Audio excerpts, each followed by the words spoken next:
Alunos, sejam bem-vindos a mais uma aula de História.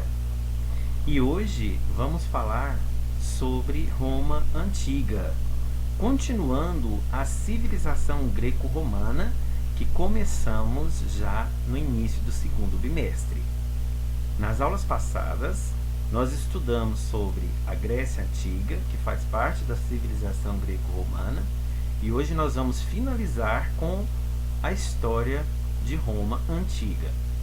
Para isso, alunos, eu peço para vocês que prestem bastante atenção nessa aula, pegue o seu caderno, faça as suas anotações, porque ela será importante no momento que vocês estiverem fazendo as atividades diagnósticas e as nossas avaliações, correto? Então, vamos mãos à obra e vamos para mais esse estudo para enriquecer o nosso conhecimento. Vamos lá então. Bom, alunos, acredito eu que vocês já viram, né, de certo modo, a história de Roma Antiga, porque é uma matéria que vocês aprendem exclusivamente mais ou menos aí no sexto, sétimo ano. Então é uma matéria, é um conteúdo que vocês já têm conhecimento, né? Sei que faz bastante tempo que vocês terminaram o sexto e sétimo ano, porém, no momento que o professor estiver falando, vocês vão lembrar de alguns detalhes que o professor falou para vocês na época. Portanto, alunos, a primeira questão que nós estaremos analisando é Roma Antiga, estudar Roma, o porquê estudar Roma. Alunos, sabemos que Roma foi o centro do desenvolvimento aí do renascimento cultural, onde praticamente, né, a Itália ela foi praticamente a sede do renascimento cultural. E Roma ela tem um importante legado para nos ensinar. Ela traz para nós um grande legado. E quando a gente estuda a história de Roma, é como se a gente estivesse fazendo uma viagem ao tempo, porque é bastante rico em conhecimento. A partir do momento que nós estudamos Roma, nós temos, alunos, de entender a localização de Roma. Conforme vocês estão analisando aqui no slide, Roma ela se localiza na Península Itálica, cujo solo é mais fértil que o da Península Balcânica. Lembrando que a Península Balcânica é onde está situada a Grécia e tem costa pouco recortada, ao contrário da Grécia. Haviam diversos tipos de habitantes aqui, entre eles nós podemos destacar quem? Os gauleses, os etruscos e os latinos, correto? Se você observar aqui neste mapa aqui do slide, você vai observar, acompanhar aí que o mapa, né, de Roma, ela praticamente está em formato de uma bota. Olha para vocês analisarem. Verifique, por favor. Nós temos Roma, nós temos Nápoles, e se você pegar lá em cima, você vai descendo e você pode observar que é em formato de bota o mapa aí de Roma. Ok? Vamos então ao nosso próximo slide. Alunos, quando a gente estuda Roma, a gente também tem que entender o seguinte, que Roma, né, o mundo romano, a origem de Roma, há duas explicações sobre as origens dela, que é a lendária e a histórica, correto? Quando a gente fala aí da origem histórica, ela ainda é polêmica. Depois eu vou estar passando para vocês como que se deu a origem aí histórica de Roma Antiga. Portanto, a lenda é essa que vocês estão vendo agora no slide, né? A origem de Roma, ela possui uma versão mítica, uma versão lendária para a sua fundação, que é contada pelo mito de Rômulo e Remo. Alunos, praticamente, segundo a lenda, Roma ela foi fundada em 753 a.C. por Rômulo e Remo. Para os historiadores, Roma ela foi formada por povos pastores indo-europeus que se estabeleceram na região do Lácio, na parte centro-ocidental da península da Itália. Constantemente atacados pelos etruscos, que era um povo que vivia na região da Península Itálica, né, eles eram pastores e construíram uma fortaleza entre as 7 colinas. Essa cidade militar latina, ela praticamente passou a dominar uma passagem estreita pelo qual principalmente os mercadores cruzavam o rio Tibre ao transportar o sal do litoral até a Etrúria. O que nós podemos observar dentro dessa origem de Roma, primeiramente aqui da questão da lenda, é o seguinte, olha só, a lenda da origem de Roma, ela conta o seguinte, olha só, conta a lenda que os gêmeos Rômulo e Remo, cujo pai era o deus Marte, foram abandonados no rio Tibre por ordem do rei Amúlio. Os irmãos teriam sido protegidos e amamentados pela loba Luperca, e quando cresceram, fundaram Roma. Conta-se também que, após a fundação da cidade, houve uma grave e fatal conflito entre os gêmeos para decidir quem seria o rei de Roma. E Rômulo acabou matando Remo, tornando-se o primeiro rei de Roma. Essa é a história lendária da origem de Roma, correto? Vamos então para o nosso próximo slide. A origem de Roma, segundo a explicação histórica. Bom, alunos, nós acabamos de ver a origem de Roma, segundo a lenda, e agora vamos à explicação histórica. De acordo com os historiadores, a fundação de Roma resulta da mistura de 3 povos que foram habitar a região da Península Itálica: os gregos, os etruscos e os italiotas. Eles desenvolveram na região uma economia baseada na agricultura e nas atividades pastoris, ou seja, criação de gado. A sociedade, nesta época, era formada por patrícios, que eram os nobres proprietários de terras, e pelos plebeus, que eram comerciantes, artesãos e pequenos proprietários. O que nós entendemos aqui sobre a origem de Roma, segundo a história, é que praticamente, quando a gente fala da criação de Roma, tem sempre esses 2 lados para a gente estar analisando. O que o professor pede para vocês, conforme a pergunta, uma questão de uma prova ou de uma atividade ou de um simulado, é que vocês analisem sempre o teor da pergunta. Se está perguntando segundo a origem lendária ou segundo a origem histórica, correto? Então, a origem de Roma nós podemos classificar em 2 partes, a lendária e a histórica, correto? Para que vocês não esqueçam isso. Vamos então ao nosso próximo slide. Nós então vamos dividir as fases políticas de Roma em 3 períodos: a monarquia, a república e o império. Quando a gente fala de monarquia, a gente lembra de rei. Quando a gente fala de república, a gente lembra de presidente. E quando a gente fala de império, a gente lembra de quem? Imperador. E é o que nós vamos estar falando agora sobre a monarquia. A monarquia, que faz parte da primeira fase de Roma, este período ele foi marcado por características gentílicas, sociedade com pouca mobilidade social, a riqueza está baseada na hereditariedade e na posse da terra.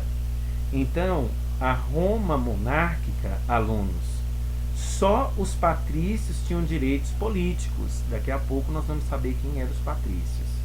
Eles administravam a cidade por meio do chefe das famílias, que eram os gens, os clãs, que se reuniam no conselho dos anciãos, que era o Senado, e aprovavam leis, as quais eram aplicadas pelo rei. A tradição refere-se a 7 reis, mas os primeiros provavelmente nunca existiram, que foram Rômulo, Numa, Pompílio, Túlio Hostílio, Anco Márcio, Tarquínio Prisco, Sérvio Túlio e Tarquínio, o soberbo. Os três últimos tinham origem etrusca, pois Roma, a partir de 640 a.C., foi dominada por esse povo. Tarquínio, que era o soberbo, o último rei, ele promoveu a construção de grandes obras públicas com o objetivo de ter o apoio dos plebeus e diminuir o poder dos patrícios. Estes reagiram e expulsaram-no da cidade, pondo fim à monarquia e ao domínio etrusco em 509 a.C. Então, quando eu falo em monarquia, alunos, sempre temos que lembrar que é o poder exercido pelos reis, correto? Vamos então para a segunda fase política de Roma, que é a República. Este período é um período em que Roma ela se expandiu pelo Mediterrâneo. Sociedade escravista, a riqueza estava baseada na renda e nos escravos. Apareceram aí novos ricos como os nobilitas e cavaleiros. A Roma republicana, alunos, nós podemos observar que os patrícios eles instituíram a república, era totalmente controlada por eles, né? Os patrícios eram que controlavam a república. Portanto, era uma república aristocrática, ou seja, dos bens nascidos, daqueles que tinham uma certa condição financeira boa, bens nascidos, né? O Senado era o órgão máximo. Então, o Senado, sendo o órgão máximo, ele podia decidir pela paz e pela guerra. Controlava a arrecadação e as despesas do Estado, elaborava as leis e as fazia executar por meio de magistrados, como os dos cônsules eleitos por um ano. Enquanto um cônsul tratava dos assuntos internos, o outro se encarregava das guerras e das relações com os demais povos. Então, o que a gente analisa aqui dentro da República Romana é que a República ela era controlada exclusivamente pelos patrícios, né? Foi um momento em que Roma ela se expandiu pelo Mediterrâneo. A terceira fase política romana, a gente vai então falar sobre Roma, né, o Império Romano. Foi o período de decadência romana, destruição da sociedade escravista e houve a formação do feudalismo. Quando nós falamos sobre o Império Romano, a gente pode dizer que foi praticamente aí, né, a fase final do período republicano, do período aí das fases políticas romanas. O Império foi praticamente a última fase da Roma Antiga. E quando a gente fala de Roma Imperial, a gente pode dizer que o Império ele foi dividido em províncias, que eram as pacificadas, né, subordinadas diretamente ao Senado, e aquelas em que a autoridade romana ainda encontrava forte resistência ao imperador. E o que eu posso estar falando para vocês aqui é que neste último período aqui da fase do Império Romano, a gente observa que foi aqui praticamente que há um desgaste muito grande, que é a transição aqui da idade antiga para a idade média. Vamos então ao nosso próximo slide. A monarquia romana. Qual era a estrutura social da monarquia? Nós vimos anteriormente que a monarquia ela foi um período marcado por características gentílicas, ou seja, sociedade com pouca mobilidade social, riqueza estava baseada na hereditariedade e na posse da terra. Quando a gente fala aqui da monarquia romana, da estrutura social, nós podemos dizer que a monarquia ela estava dividida praticamente em 4 classes, que eram as classes dos patrícios, a classe dos clientes, a classe dos plebeus e a classe dos escravos. Correto? Vamos então saber quem eram os patrícios. Os patrícios eram grandes proprietários que possuíam direitos políticos e desempenhavam aí importantes funções públicas. Então eu posso dizer que a classe social mais rica, mais elitizada e mais importante de Roma era então os patrícios. A segunda classe social chamam-se clientes. Eles eram livres, né, que eram associados aos patrícios de forma auxiliar, subalterna e gozavam de proteção em troca de apoio. Então, praticamente, os clientes eles eram protegidos pelos patrícios. A terceira classe social era os plebeus. Os plebeus eram livres, dedicados ao trabalho produtivo e sem direitos políticos. Praticamente aí então os plebeus na monarquia romana, eles eram as pessoas livres que dedicavam a maior parte do seu tempo no trabalho e eles não tinham direitos políticos. A última classe social da monarquia romana são os escravos. Os escravos eram praticamente os devedores incapacitados de cumprir aí seus débitos e prisioneiros de guerra. Eram considerados bens e exerciam desde funções básicas às especializadas. Quando eu falo de escravos, alunos, praticamente eles ficam aí bem abaixo aí na pirâmide social, porque eles eram as pessoas que praticamente eram a escória da humanidade, né? Eles eram considerados bens porque o seu dono os compravam, né? E eles exerciam funções básicas às especializadas, desde uma simples de um simples trabalho aí no campo, né? Até mesmo construções de grandes palácios. Lembrando também que o escravo, além dele ser comprado, né, dele ser vendido, né, ele também poderia ser aquele prisioneiro de guerra. Como assim, professor? Por exemplo, se ele fosse para uma pessoa, se ele fosse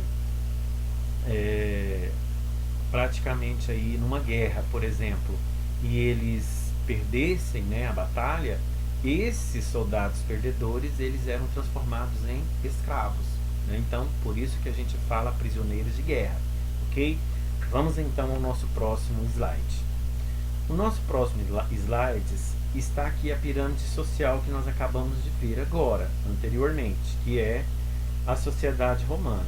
Primeiro, no topo, nós temos quem? Os patrícios, que faziam parte do governo, os clientes, que eram dependentes e agregados aí dos patrícios, que era a maioria da população romana.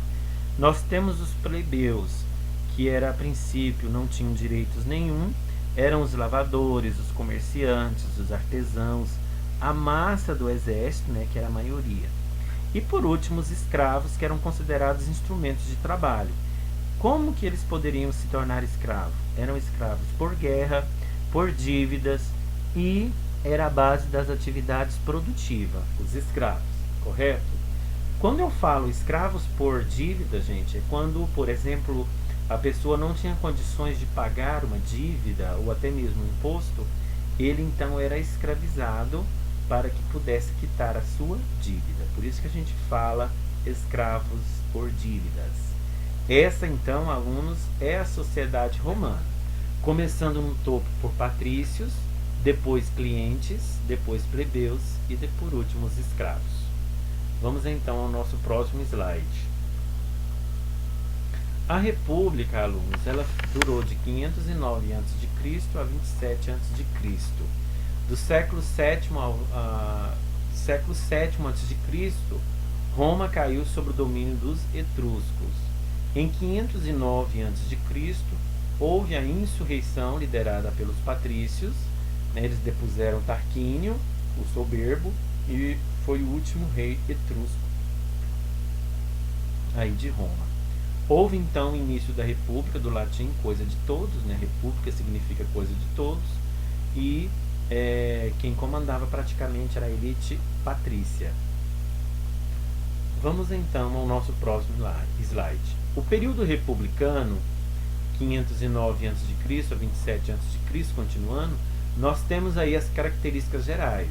Primeiro, o apogeu do poderio patrício sobre Roma, o apogeu do poderio do Senado romano, o período de expansão territorial, grandes conflitos sociais entre patrícios e plebeus, né? Então, essas características gerais, nós podemos dizer que foi um momento que os patrícios eles dominaram Roma, né? Eles eram praticamente aí os povos, né, a sociedade mais importante de Roma, é por isso que eles estavam no topo, né? Eles faziam parte do governo romano e eles então praticamente eles tomaram conta também do Senado romano, onde este período aqui Roma ela teve uma grande expansão territorial e foi nesse período também que houve grandes conflitos sociais entre os patrícios e os plebeus. A estrutura política aqui do período republicano era assim composto: Senado, Assembleia do Povo, magistrados e Assembleia centuriata. Vamos ao próximo slide. O Senado, qual era a função do Senado? O Senado ele legislava, ele controlava a administração e as finanças. Então, eles eram praticamente exercidos por senadores. Os magistrados eram o poder executivo. Dentro dos magistrados, no poder executivo, nós podemos então classificar em cônsules, pretores, censores, questores, edis, ditador e tribuno da plebe. O primeiro, cônsules. Em dois, eles propunham leis, eles presidiam o Senado e comandavam o exército. Então, os cônsules, praticamente aí, quando a gente fala, a gente entende que eles que eram responsáveis para propor leis. Eles presidiam o Senado e comandava quem? O exército. Era eles praticamente que treinavam os soldados, eram eles que declaravam guerra, praticamente dessa forma. Os pretores, alunos, eles eram juízes, portanto encarregados de aplicar a justiça. Eles administravam a justiça. Os censores, eles faziam o recenseamento da população e zelavam pelos bons costumes. Era um mandato de 5 anos, como eu já falei, era responsável pelos recenseamentos da população e cuidava da moral e dos bons costumes de Roma. Os questores, eles eram encarregados da cobrança dos impostos e da administração das finanças. Então ele cuidava e controlava do tesouro público. Eram os questores que administravam o dinheiro de Roma. Os edis, eles praticamente administravam a área urbana, tendo como princípio funções de zelar pelo policiamento para manter a ordem pública. Eles fiscalizavam o comércio, eles determinavam aí pesos e medidas e organizavam o abastecimento, entre outras, né? Então, eles praticamente que controlavam aí todo o patrimônio público da cidade, né, e o abastecimento e a segurança da cidade, ok? O ditador, em casos de crise como guerras, rebeliões, etc., era nomeado um ditador com poderes absolutos somente por 6 meses. Se caso a guerra continuasse aí após os 6 meses, era escolhido um outro ditador. Então, era praticamente aí um período de 6 meses para que esse ditador ficasse no poder, justamente para conter guerras e rebeliões. E o tribuno da plebe era praticamente, alunos, exercido por um único magistrado plebeu e tinha o poder de vetar leis, contrárias aos seus interesses. Então esses aí praticamente é a classe organizacional aí do poder legislativo e executivo de Roma antiga. Vamos então para o nosso próximo slide. Revoltas da plebe, questões sociais. Bom, quando a gente fala das revoltas, que se estenderam por 2 séculos, a gente pode dizer que várias conquistas aí os romanos tiveram. como o tribuno da plebe, as leis das 12 tábuas, que é o primeiro código escrito de leis de Roma, a lei canuleia, lei que permitiu o casamento entre patrícios e plebeus, e a lei licínia, que proibia a escravidão por dívida e permitia o acesso dos plebeus enriquecidos à magistratura. Gente, essas revoltas da plebe, por questões por questões sociais, eu posso dizer para vocês que é praticamente revoltas que o povo fizeram para ter seus direitos reconhecidos. É por isso que chama questões sociais, né? Então eu posso dizer, por exemplo, as leis das 12 tábuas praticamente foi o primeiro código escrito de leis de Roma. Os romanos então puderam ter suas próprias leis. A lei canuleia, ela foi uma lei que permitiu o casamento entre patrícios e plebeus, que antes da lei era proibido. Por quê? Patrícios era a classe mais importante de Roma antiga e não podiam se misturar com outros povos, principalmente os plebeus. Porque os plebeus, conforme eu já falei para vocês, eles tinham a devida obediência aos patrícios, correto? E a lei licínia, essa lei licínia, ela proibia a escravidão por dívida. Então, se a pessoa não tivesse condição de pagar, ela não poderia ser mais escravizada. E a partir desse momento, permitiu o acesso dos plebeus enriquecidos à magistratura, né? Ou seja, os bens nascidos, né, aqueles ricos de berço, né, antes eram somente eles que poderiam chegar à magistratura, né, a ser, por exemplo, um juiz. Se você, por exemplo, nasceu pobre durante um período e ficou rico, você não poderia exercer, por exemplo, a magistratura. Por quê? Porque era somente para os bens nascidos, principalmente para os patrícios.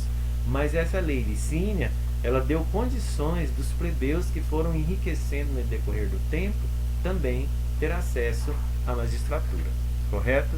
Vamos então ao nosso próximo slide. Expansão romana. Em 230 anos, dominaram toda a Península Itálica, fortalecendo o Estado. Então Roma, ela praticamente foi crescendo, né? Segundo o slide, em 230 anos, ela dominou toda a Península Itálica e fortaleceu o Estado, ou seja, foi criando estados. No século III, Roma invadiu a ilha da Sicília, que pertencia a Cartago, né? Romanos e cartagineses, né, eles travaram uma luta aí que foram chamadas de guerras púnicas. Púnicos, né, os fenícios. Cartago, antiga colônia fenícia, de 264 a.C. a 146 anos antes de Cristo. Roma foi a grande vencedora, transformou-se em uma poderosa força imperialista no Mediterrâneo. Então foi assim que Roma foi aumentando aí o seu território, através de guerras de conquistas. Nós temos aqui no quadro a expansão romana após as guerras púnicas, né? Então essa parte laranja, rosa, é o território romano e essa parte verde é o território cartaginês, né? Então tem aqui a cidade de Cartago, onde praticamente aí foi dominado pelos romanos, né? Então a ideia de Roma era o que? Era expandir esse território. Vamos então ao próximo slide. Consequências da guerra. Gente, todos sabem que uma guerra ela deixa vários prejuízos, inclusive uma grande crise econômica. Então, olha só as consequências da guerra: enriquecimento do Estado romano, aumento da escravidão, aumento dos latifúndios, né, de grandes proprietários de terra, falência dos plebeus, êxodo rural, pessoas estavam saindo da zona rural e indo para as cidades, houve o surgimento da classe dos cavaleiros e mudanças de hábitos. A crise e o fim da República. A República, então, ela entra em declínio, e o que acontece, então, com o fim da República? Houve a expansão territorial com sérios problemas, o êxodo rural, né, que foi o que eu falei para vocês, as pessoas estavam saindo do campo e indo para a cidade, o inchaço das cidades, né, ou seja, muitas pessoas foram para as cidades e as cidades foram enchendo demais, grandes desigualdades sociais insatisfação da plebe e dos cavaleiros sem espaço político, né? Então, praticamente a plebe e os cavaleiros eles não tinham aí espaço político dentro de Roma. Os generais, eles voltam das campanhas militares com muita glória, por quê? Porque foram vitoriosos aí nas guerras. Tibério e Caio Graco, eles defenderam aí projetos de distribuição da terra para os plebeus, para que todos praticamente fossem iguais e não houvesse desigualdades sociais. As realizações de Caio Graco, lei fundamentária, né, frumentária, que é a venda de trigo e preços baixos às populações pobres.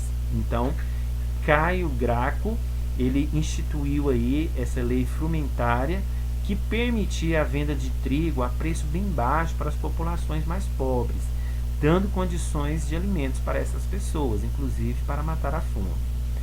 A fundação de colônias com concessão de terras, o que a gente pode observar aqui é que essas colônias elas foram também crescendo, né? Os assassinatos dos Gracos mostrou a inviabilidade da solução pacífica. A República Romana mergulhou em guerras civis. Então esse período aqui foi um período de grande conflito, de grande crise, tanto econômica quanto social. Ok? Vamos então ao nosso próximo slide. Crise e fim da República. Século I a.C.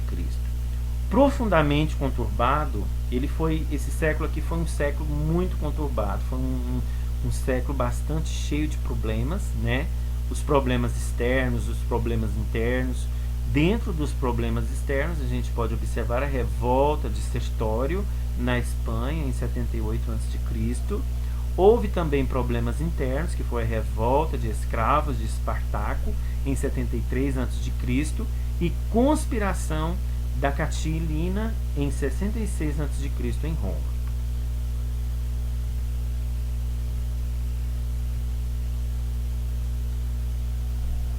Vamos agora falar do triunvirato.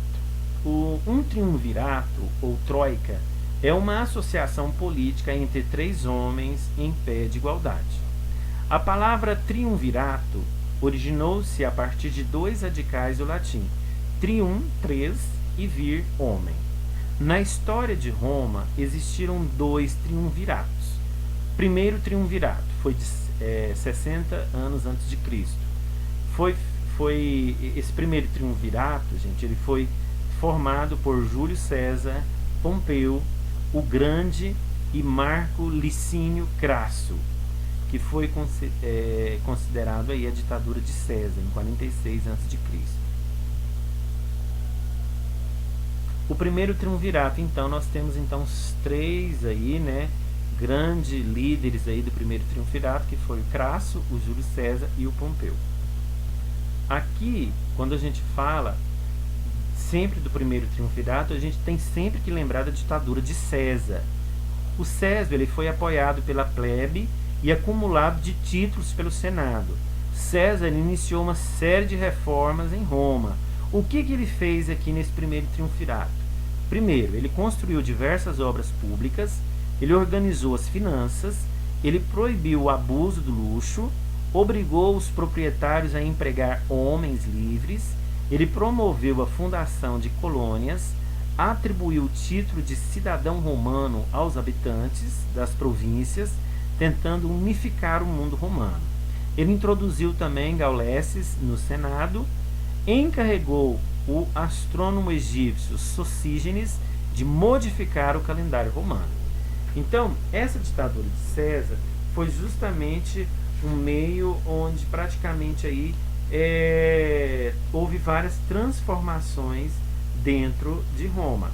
O que a gente pode observar aqui é que o César ele veio para poder fazer valer, né, aí o seu reinado, uma vez que ele foi apoiado pela plebe. E ele, assim que ele entrou, ele foi apoiado, né, como eu disse, pela plebe, pelos plebeus, e foi acumulando aí títulos pelo Senado. Então essas várias conquistas que ele fez aí foi justamente para dar amparo ao povo romano. O segundo triunvirato aconteceu em 43 anos antes de Cristo. Quem eram os representantes desse segundo triunvirato? Era o Otávio, o Marco Antônio e Lépido. Lépido foi afastado do poder por Otávio porque eles acirraram o confronto com Marco Antônio. Então, o Lépido ele foi afastado aí do poder. O Otávio que o afastou, justamente porque ele teve uma intriga aí com o Marco Antônio. O Marco Antônio ele aliou-se a Cleópatra, mas em 31 anos antes de Cristo, o Otávio conquistou o Egito, completando aí a unificação do mundo mediterrâneo. A crise da República. Então aqui está um resumo para vocês como que foi essa crise da República. Quando eu falo praticamente aí da crise na República, a gente pode dizer que dois partidos, portanto, eles disputavam o poder aí nesse período, o popular e o aristocrático, mas ambos eram formados pela elite. O popular, Mário, era um general vitorioso nas campanhas, um homem novo, que contava com o apoio da plebe, pois sustentava muitos. Eleito cônsul, impôs ao Senado a distribuição das terras e reformou o exército, transformando-o em mercenário. Composto da plebe, Mário pagava parte dos soldos com seu próprio dinheiro, daí o exército ser mais fiel a ele que a República. Então aqui a gente temos então na crise da República o primeiro triunvirato e o segundo triunvirato. No primeiro triunvirato, aqui do meu lado esquerdo, ele aconteceu por volta de 59 anos antes de Cristo. Quais foram os principais representantes do primeiro triunvirato? Júlio César, Pompeu e Crasso. O que aconteceu aí durante esse primeiro triunvirato? Houve aí conquistas militares de Júlio César, que era o ditador vitalício em 46 anos antes de Cristo, e as reformas sociais, políticas e econômicas promovidas por César, que a gente viu nos slides anteriores. Houve também uma conspiração senatorial que assassinou Júlio César em 44 anos antes de Cristo. Ok? Então esse foi o primeiro triunvirato. O segundo triunvirato, que está do meu lado direito da tela, aconteceu em 43 anos antes de Cristo. Os principais líderes do segundo triunvirato foi Marco Antônio, Lépido e Otávio. O que aconteceu? Uma disputa pelo poder entre Marco Antônio e Otávio, conforme eu já falei no slide anterior, e em 31 anos antes de Cristo, Otávio venceu a aliança entre Marco Antônio e Cleópatra, que era a rainha do Egito. A República foi incapaz de governar um gigantesco território imperial e caiu em razão das próprias conquistas. Então nós estamos vendo aí a crise da República Romana, correto? Vamos então para o nosso próximo slide.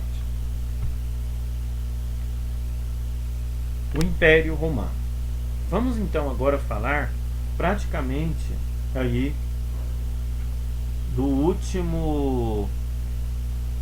da última característica de Roma, que é o Império Romano. Quando a gente fala do Império Romano, a gente tem sempre que falar sobre Augusto, né, que foi o primeiro, né, a ser aclamado aí imperador de Roma. Então, esse período do Império Romano foi um período de maior esplendor e grandeza da história romana. O Augusto, ele ganhou o título aí que significava o escolhido dos deuses, né? Ele chegou ao poder porque, segundo a tradição, dizia que ele foi escolhido pelos deuses para ocupar o poder e foi o primeiro imperador de Roma, né? O primeiro imperador de Roma, Otávio Augusto, a partir de 27 anos antes de Cristo. O que a gente observa aqui, alunos, é que após a aclamação de Augusto como primeiro, né, como príncipe em 27 anos antes de Cristo, o império estava de fato instituído. Roma conheceu o apogeu de sua civilização, transformando-se também em capital intelectual com uma elite helenizada.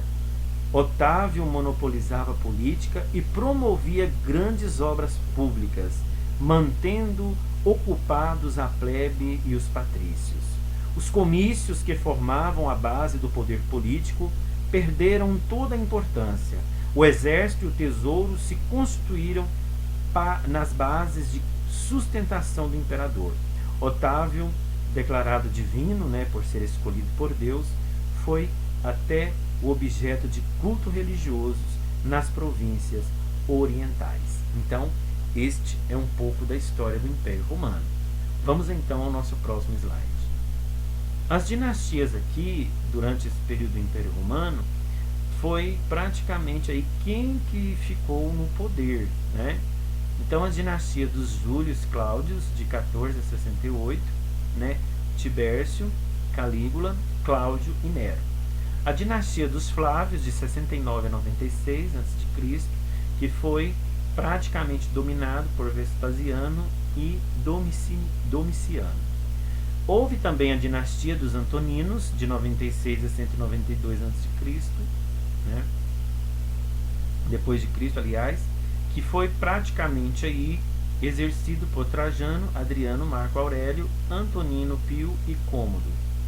Houve também a dinastia dos Severos, de 193 a 235, que foi praticamente aí, né, composto por Severo, Caracalla, Macrino, Eigogábulo e Severo Alexandre.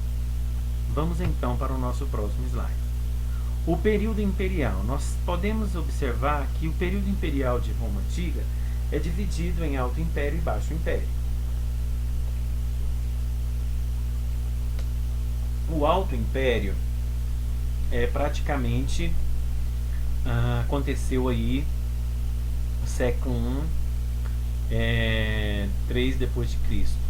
Houve no Alto Império o apogeu cultural da civilização romana, houve a máxima extensão territorial, houve um grande poderio militar, houve também um grande prestígio da figura do imperador, neste período denominado de Alto Império. O que a gente pode entender de Alto Império foi o momento do grande apogeu aí, né, principalmente do imperador, da figura do imperador.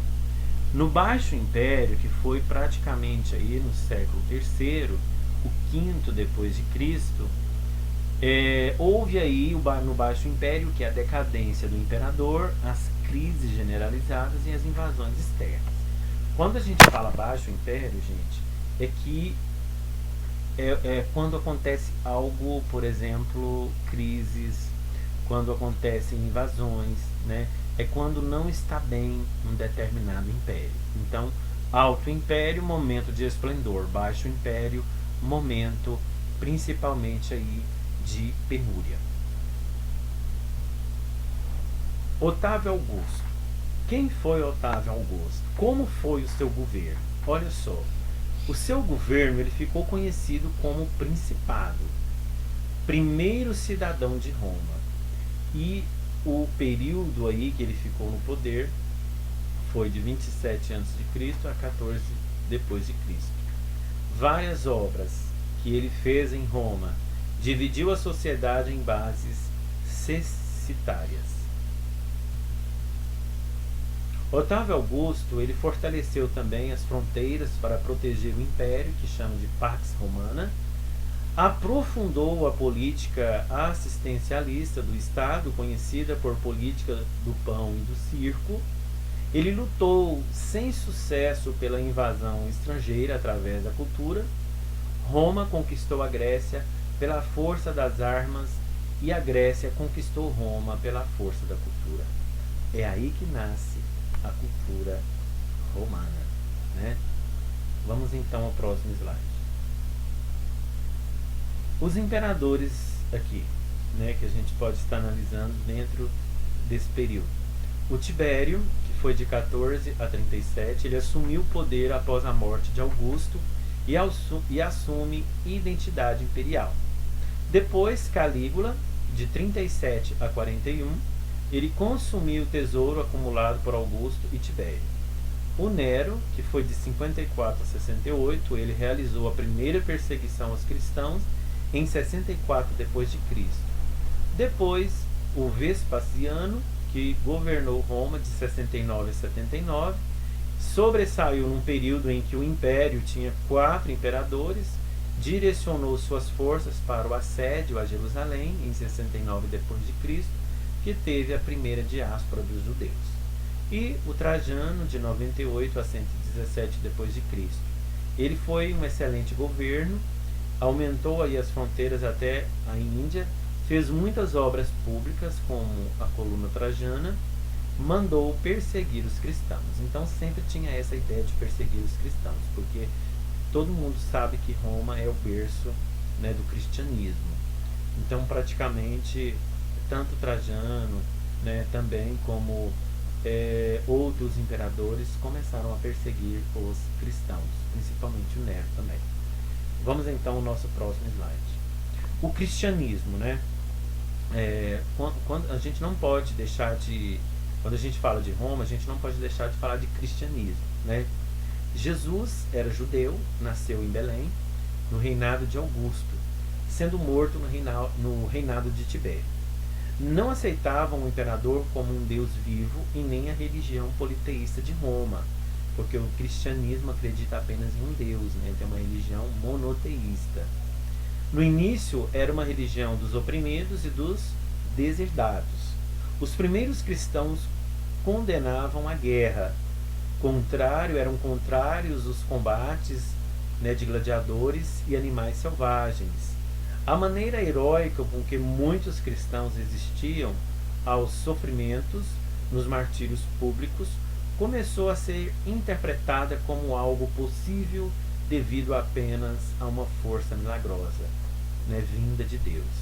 A sociedade romana era muito injusta, então essas ideias eram uma forma de libertação espiritual e social. Quando a gente fala do cristianismo, nós devemos também de analisar que após a conquista da Palestina por Alexandre, os judeus que aí permaneceram, eles viviam em pequenas comunidades inseridas em um mundo predominantemente helenístico. Eles mantinham-se unidos e identificados por sua religião.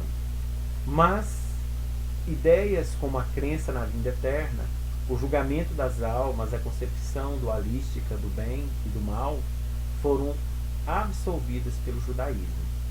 E o que a gente pode observar, alunos, é que quando Roma estendeu seus domínios ao Oriente Médio, encontrou aí um poderoso aliado em Herodes, rei da Palestina. Este se uniu aos romanos, intensificou o comércio e manteve a unidade política judaica. Porém, sua morte, em 4 anos antes de Cristo, assinalou a desintegração aí do seu reino. O que a gente pode observar é que quando a gente fala de Jesus, a gente observa que ele adulto, né, Jesus dedicou-se às pregações de suas ideias por toda a Palestina. Oferecia a todos os homens de boa vontade, os quais chamava para a fé, esperança e caridade. Os sacerdotes consideravam-no um dissidente e enquadraram-no na lei religiosa. Instigaram os romanos a prendê-lo, julgá-lo e condenar à morte. Então, a história do cristianismo, praticamente, quando a gente fala de Roma, a gente não pode deixar de falar do cristianismo. Uma nova religião. Jesus propôs uma nova religião baseada no amor, no respeito pelo próximo, na prática do bem, na igualdade entre todos os seres humanos, na existência de um Deus único, de natureza espiritual. Inicialmente, esta religião foi aceita pelos romanos. Após a morte de Jesus Cristo, a sua mensagem continuou a ser difundida pelos apóstolos que a espalharam pelo império, conforme a gente vê nas Sagradas Escrituras.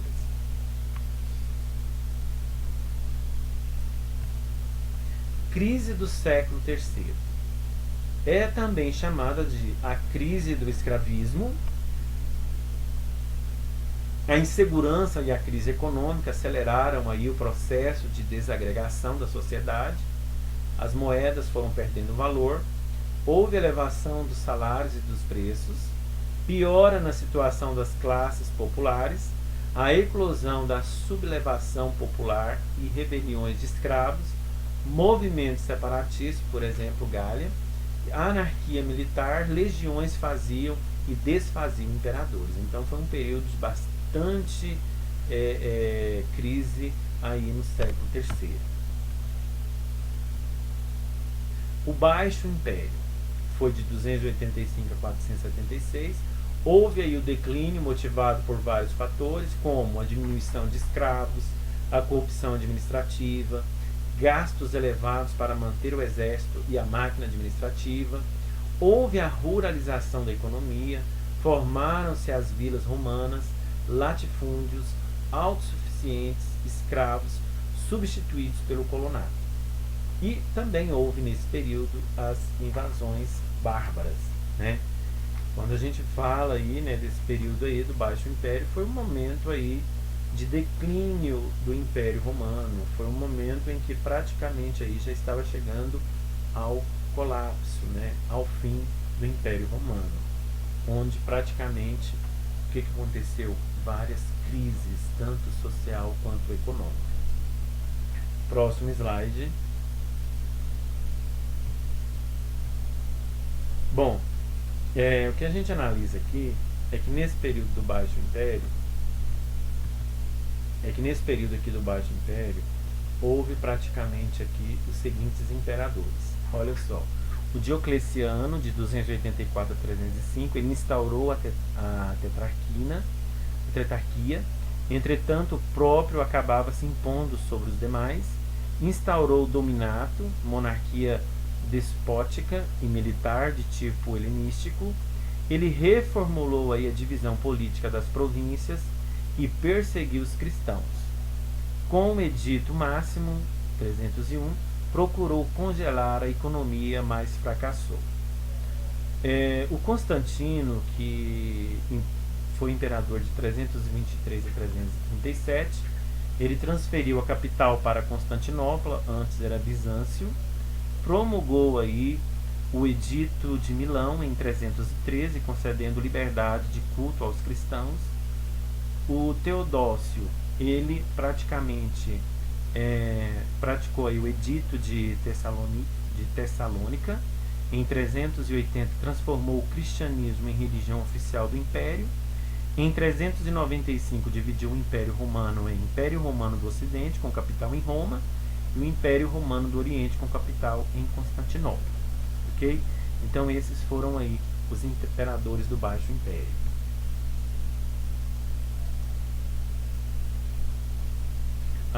O que a gente observa nesse mapa, gente, olha só, é a divisão do Império Romano. Império Romano do Ocidente e o Império Romano do Oriente. Correto? Quem fez essa divisão, conforme a gente viu no slide anterior, foi aí praticamente o governo de Teodócio. Vamos então ao próximo slide. O fim do Império. Como que ocorreu o fim do Império? Os povos bárbaros, todos aqueles que não haviam submetidos ao domínio imperial e ao processo de romanização, habitavam além das fronteiras do Império. Nômades e pastores apresentavam uma sociedade nos moldes de uma comunidade primitiva e dividiam-se em visigodos, ostrogodos, burgúndios, alamanos, francos, vândalos, herúlux, ustos, anglos e saxões. Com a chegada dos temíveis hunos na Europa Oriental, os bárbaros fugiram para o Ocidente. Essas invasões fragmentaram o Império do Ocidente em inúmeros reinos bárbaros. Em 476 d.C., Odoacro, rei dos Herúlos, depôs Rômulo Augusto, o último imperador dos romanos. E houve aqui o fim da Idade Antiga e o início da Idade Média.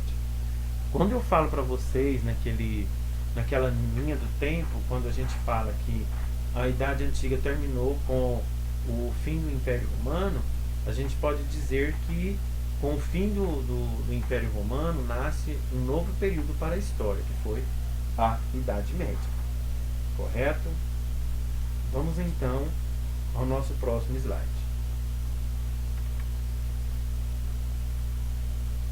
Temos aqui no mapa as invasões dos povos bárbaros, né? Se a gente for analisar aqui, a gente pode dizer a parte rosa, o Império do Ocidente, e a parte verde, o Império do Oriente. Então houve aí o que? Essas invasões dos povos bárbaros, justamente dando fim ao período do Império Romano.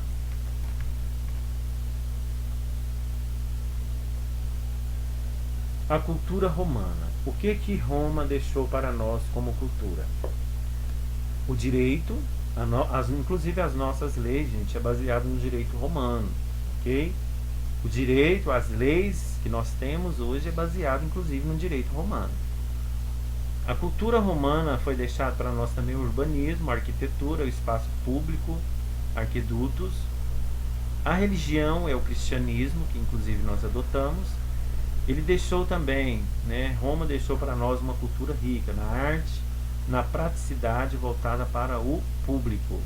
É por isso que praticamente a nossa cultura é baseada aí igual de Roma. Roma, capital do Império e centro do mundo antigo. Aqui nós vemos aí uma foto aí de Roma antiga. Exemplo de arquitetura magnífica, Fórum Romano, né? Então isso aí é o Fórum Romano, que é um exemplo de arquitetura magnífica. Cultura romana. No campo do direito, nós praticamente herdamos um legado jurídico dos romanos. Influencia ainda hoje os contratos de compra e venda, o penhor, a hipoteca, os cursos de direitos atuais estudam o direito romano e muitas expressões presentes nos códigos de direito são de origem latina.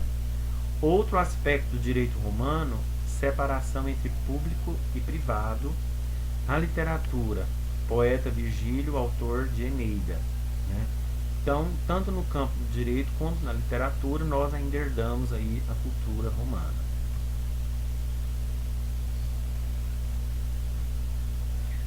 Outras contribuições. O que os romanos deixaram como contribuições para nós? A língua. O latim é a raiz de muitos idiomas modernos, como o português, o espanhol, o francês e o italiano.